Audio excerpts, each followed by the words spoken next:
Baiklah, Assalamualaikum warahmatullahi wabarakatuh. Izin perkenalkan, saya Raudatul Jana dengan NPM 2205028. Di sini saya akan membuat tugas dari Pak Bobby Mandala dalam buku Kebijakan Publik. Langsung saja materi keempat, yaitu teori, model, dan pendekatan kebijakan publik. Dalam teori tersebut ada beberapa hal atau definisinya. Yang pertama yaitu teori. Teori adalah serangkaian prinsip atau ide yang digunakan untuk menjelaskan fenomena tertentu. Sedangkan model itu adalah representasi sederhana dari suatu sistem fenomena atau proses yang lebih kompleks. Nah, dan pendekatan kebijakan publik itu pendekatan tersebut adalah metode atau cara yang digunakan untuk mencapai tujuan tertentu atau untuk menyelesaikan masalah. Nah, dari beberapa teori, model, dan pendekatan, ada beberapa persamaan antara teori, model, dan pendekatan. Ketiganya bertujuan untuk memahami dan menjelaskan fenomena atau masalah, memerlukan pengamatan dan analisis yang mendalam, dan digunakan sebagai alat yang berkomunikasi dalam komunikasi ilmiah dan praktis.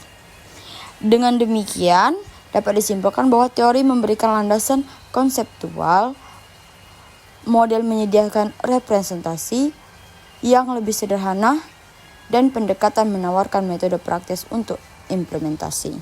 Next, kebijakan publik. Ada beberapa teori dari kebijakan publik. Sebelumnya, saya akan menjelaskan sedikit apa sih kebijakan publik itu. Dari teori-teori yang sudah kita artikan tadi, teori, model, dan pendekatan, di dalam kebijakan publik itu banyak beberapa teori-teori kebijakan publik. Ada 10 teori dari kebijakan publik tersebut. Yang pertama, teori rasionalitas terbatas oleh Herbert Simon. Bounded Retention Theory. Maaf jika salah perkataannya. Adalah salah satu tokoh yang paling berpengaruh dalam kebijakan publik dengan teorinya tentang pengambilan keputusan kebijakan. Dalam bukunya Administrative Behavior 1947 yang menekankan bahwa para pembuat kebijakan tidak selalu membuat keputusan yang dipenuhi rasional karena keterbatasan informasi, waktu, dan kapasitas pemersiasan kognitif. Dan menurut Simon, para pembuat kebijakan harus membuat keputusan dengan informasi yang tersedia dan seringkali harus puas dengan solusi yang cukup baik daripada optimal. Itu teori pertama.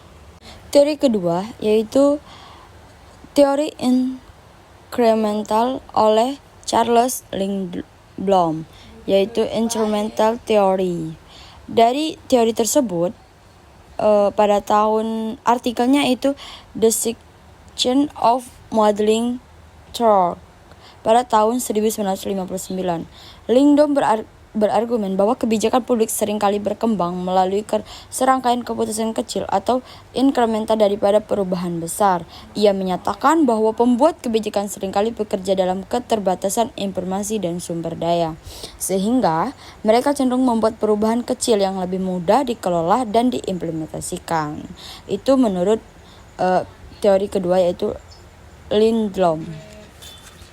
Next, teori ketiga yaitu teori pilihan publik oleh James Buchanan dan Gordon Tulloch, Public Quiz Theory, yang diperoleh oleh James Buchanan dan Gordon Tulloch pada tahun 1962, mengasumsikan bahwa individu bertindak berdasarkan kepentingan pribadi mereka untuk memaksimalkan utilitasnya.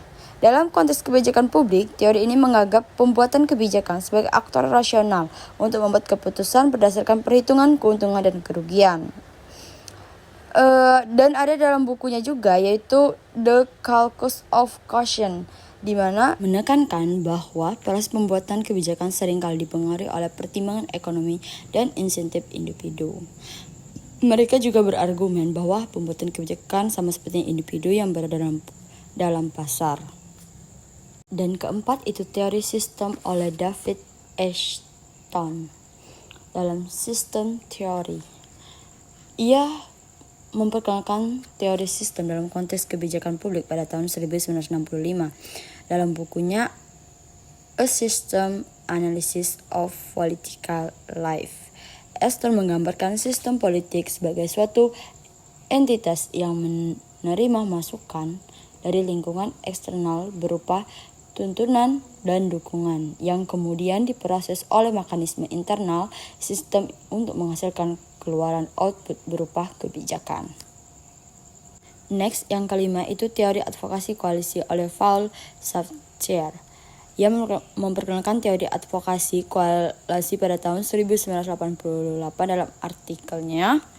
Teori ini menekankan pentingnya koalisi advokasi dalam proses pembuatan, di mana advokasi memiliki kebijakan, membuat kebijakan, dan ada menurut Schaeffer, aktor-aktor dalam kebijakan publik seringkali berkelompok berdasarkan keyakinan dan nilai yang sama membentuk koalisi untuk mempengaruhi kebijakan tersebut.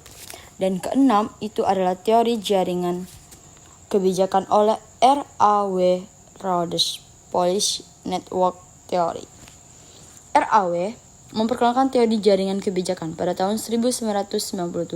Tentang teori ini menganggap kebijakan sebagai hasil interaksi antara aktor yang terlibat dalam proses pembuatan kebijakan.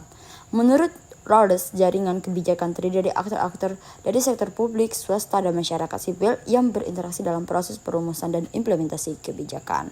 Next, yang ketujuh yaitu teori ekologi kebijakan oleh Eric Hegren dan David Farton. Yang berkembang oleh Eric Hegren dan David Farton pada tahun 1981 menganggap bahwa kebijakan publik dipengaruhi oleh lingkungan ekologi di mana kebijakan tersebut dibuat. Lingkungan ini mencakup faktor-faktor sosial, ekonomi, politik, dan budaya yang saling berinteraksi dan mempengaruhi proses pembuatan kebijakan. Dan yang ke-8 yaitu teori konstruktivisme sosial oleh Ernst Krende and Helen Ingram pada tahun 1993. Teori ini menganggap bahwa realitas sosial termasuk kebijakan publik ini dibangun melalui interaksi sosial dan persepsi kolektif. Teori ini mengakui bahwa kebijakan publik dapat memperkuat atau mengubah konstruksi sosial yang ada. Yang 9 itu teori perubahan kebijakan oleh John W. Kingdon. Ia memperkenalkan teori perubahan kebijakan pada tahun 1984 dengan bukunya yang berjudul.